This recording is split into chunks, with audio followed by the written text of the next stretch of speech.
under Bide Lady Bide. And obviously they're both magicians. She changes her shape. He changes his own shape in order to have his way. But weirdly, her last change doesn't look like she's trying to get away from him. And you could read it as saying, right, he's met her challenge. She's done all these changes and he's managed to do better than her. So she's accepted him as being worthy. So that's the way I'm reading it, as you like. And I first heard it way back on a record by A.L. Lloyd. And you probably have heard it. Steel Ice Band did a version, but a little bit later. A lady sits in her own front door, as straight as a willow wand, and by there comes a lusty smith, his hammer all in his hand, singing, "Bide, lady, bide, there's nowhere you can hide. The lusty smith will be your love, and he will lay your pride. Well may you sit, you lady fair, all in your robes of red, but come tomorrow at this same time, and I'll have your maidenhead. Away, away, you cold blacksmith, would you do me this wrong, to think to have my maidenhead that I have kept so long?"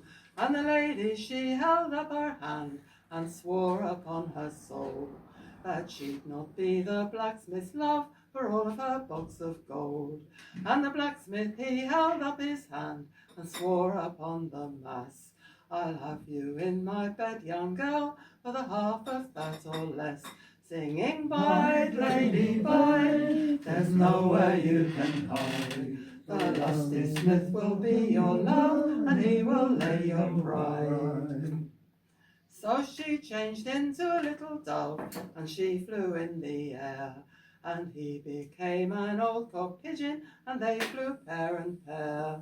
And she became a little mare, and as dark as the night is black, and he became a golden saddle, and clung all to her back, singing, "Bide, lady, bide, there's nowhere you can hide. The lusty smith will be your love, and he will lay your bride." So she became a full-dressed ship, and sailed upon the sea, and he became a bold captain, and aboard of her went he, singing, "Bide, lady, bide, there's nowhere you can hide. The lusty smith will be your love, and he will lay your bride." Then she went into her own bedroom, and she became a bed, and he became a green coverlet, and he gained her maidenhead. And was she woe, he held her so, and still he bade her bide. And the lusty smith became her love, for all of her mighty pride, singing, "Bide, lady, bide, there's nowhere you can hide. The lusty smith will be your love, and he will lay your bride."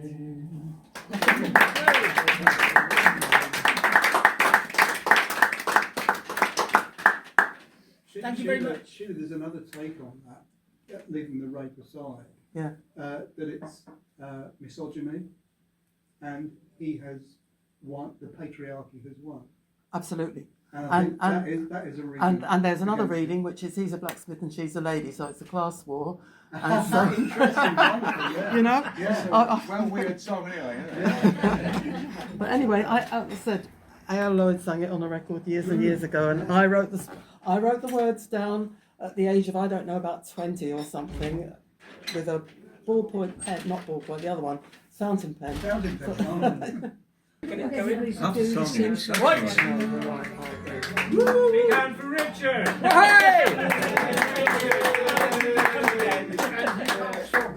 Right, and to this one I'm going to ask for help from my able accompanist, It's very risky, Richard. Byron. You think that's wise? We didn't practice the last two very well, we've discovered, but we'll see if we got this one a bit better. Anyway, Byron's got a very nice link between the last song and this one. Well, in the first half you heard a great British comedy duo, Peter Cook and Dudley Moore. You didn't actually, you heard us. But Yes. And this is a song very famous by Wiseman and Bartholomew. also known as Morecambe and Wise. Please join in, I'm sure you will. Where should we start? We're ready. 1, 2, 1, 2, 3. Hang on there. Bring me sunshine in your smile, bring me laughter all the while.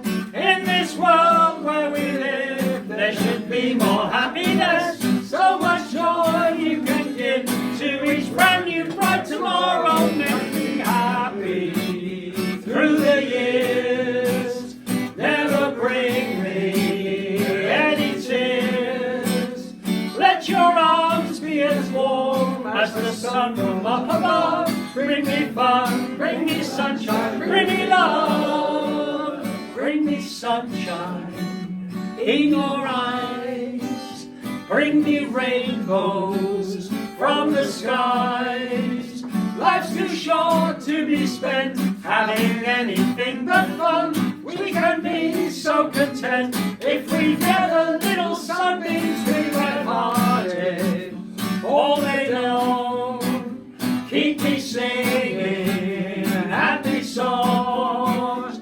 Let your arms be as warm as the sun from up above. Bring me fun, bring me sunshine, bring me love. Bring me fun, bring me sunshine, bring me love.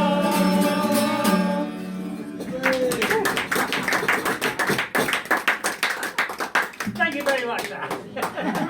You notice we didn't try the dance. No, we didn't. I was waiting for Byron to do his usual. Ah, yes. I mentioned that I went to see Martin Simpson last week. I love Martin Simpson, and I used to sing the song that he wrote about his dad.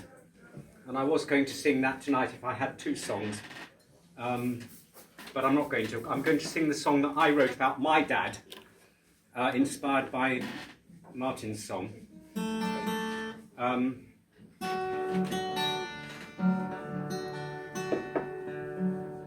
And it is just quite extraordinary. Martin Simpson's dad was born into the 19th century and fought in the First World War. And yet, on stage, he didn't look very much older than me. But then I thought, bloody hell. How old is he?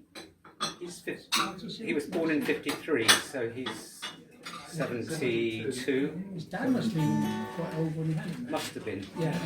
But my dad was born in 1921. And when he was 14, there was the Depression. His family went out of business. They couldn't afford to keep him at school, so they said, well, what do you want to do? And he said, anything as long as it's outside. So they sent him off to sea. Age 14. Harsh. And I should mention that he was a Quaker from a Quaker family. Being a 14-year-old Quaker, not drinking, not swearing, on a merchant ship in the 1930s must have been bloody tough. And even tougher when the Second World War came along and he refused to fight. So I called it Dad and Co. Co being conscientious objection.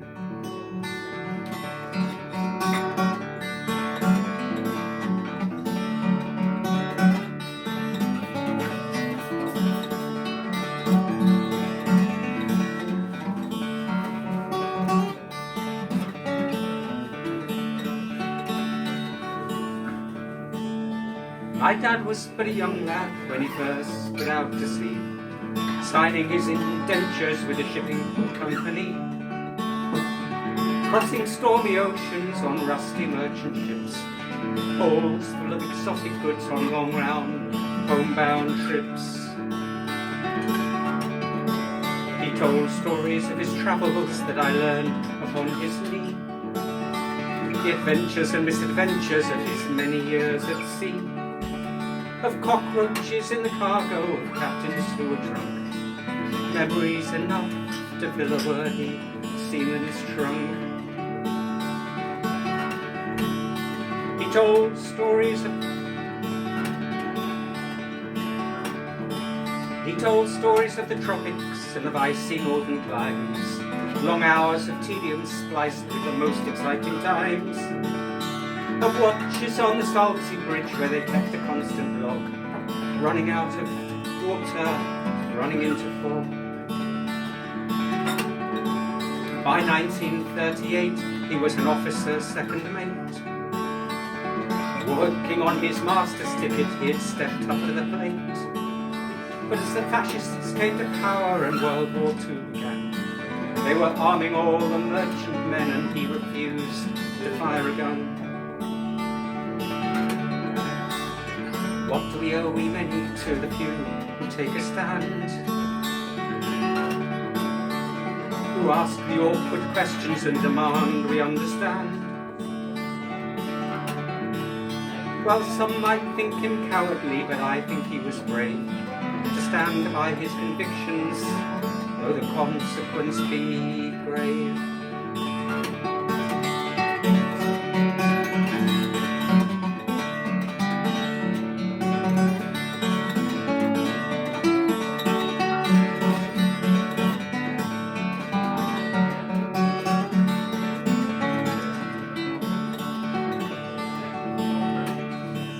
He stood before the full board of his shipping company. The managing director questioned his integrity, giving him a hard time, but then saying at the end, "Son, my mother was a Quaker, so yes, I understand." So they put him on a hospital ship where he served throughout the war. On all the major convoys, all the conflict that he saw. They were bombed in Port Said, they were frozen in the Manse, sailing up the Congo and off the coast of France. Some might think him cowardly, but I think he was brave to stand by his convictions, though the consequence be grave. Just take a stand and mention the madness of a war. It takes a few brave souls to bring the rest of us on board. To take a stand and call out the madness of a war. It takes a few brave souls to take a stand